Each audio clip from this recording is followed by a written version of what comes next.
What is shaking, cover girls?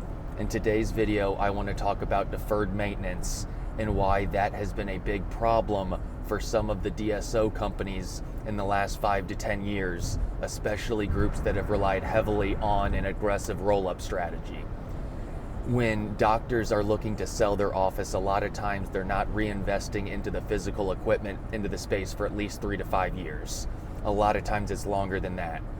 I've also noticed a lot of doctors that have been in the space for a long time are pretty comfortable doing some of the repairs themselves. They can work on their compressor, they can work on the vacuum, they can work on the sterilization equipment, they can tinker with their dental chair. All of those things avoid having to call Patterson out or whoever your equipment vendor is. And for you guys at home, anytime we are calling Patterson, who is our company, out to service our equipment, that is $500 just to show up, and it is a $250 hourly charge.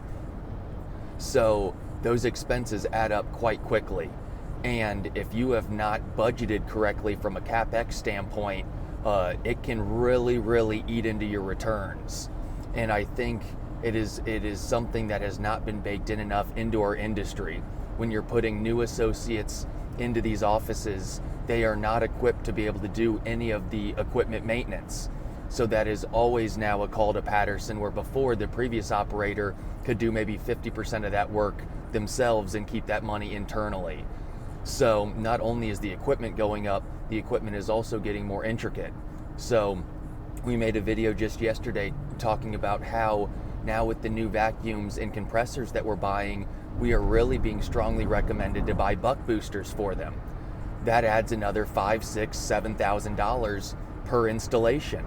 That is not an insignificant amount of money, but it's really one you need to think about, because when you're spending $60,000 for that equipment, $8,000 really is an insurance policy at that point, and if it gives you 5 extra years of your equipment, it's worth it. So there's so many factors at play when it comes into the facility maintenance aspect of operations, and I don't think it's been given enough importance into the underwriting of these offices and operating teams. So I would love to know what your guys' thoughts are on this. We continue to see our prices go up, not only in terms of the trades that are needed to provide the electrical, the suction to the chairs, but also the equipment itself.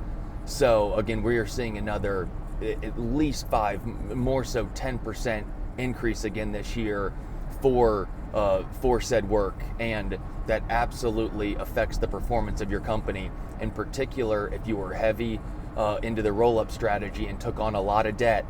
Again, if you have a CapEx spend in 1 year of $100,000, that can potentially eat all of the returns for that whole year. So if you have investors that are looking to get paid back, if you have large debt service on that number, and if you're only thinking you want to hold this portfolio for 3 to 5 years, that is a really tough environment to operate out of. So again, I would love to know your guys' thoughts on this. I think that this is going to continue to be a loud conversation moving forward in this space, and I'd love to know how you guys are looking at facility maintenance and in operations in your guys' groups. So cheers, I look forward to learning more.